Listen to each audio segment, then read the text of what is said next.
I'm Don Roberts, bringing you SEC News in 60 seconds. East London School of Music, the classical music charity based at Clapton Community Church, celebrated its 10th anniversary with a series of events.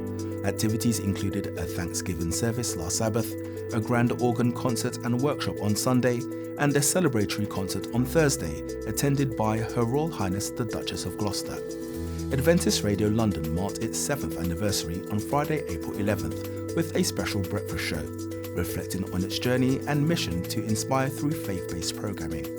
Last Sunday, music director Dwight Johns hosted Amplify Part 1, a workshop at the Advent Centre to equip musicians for ministry. And after over 40 years as treasurer of Wood Green Community Church, Hilton Elvin Prince, the conference's longest-serving treasurer, stepped down and was honoured by SEC President Pastor Kirk Thomas for his service. Thanks for watching. See you next week.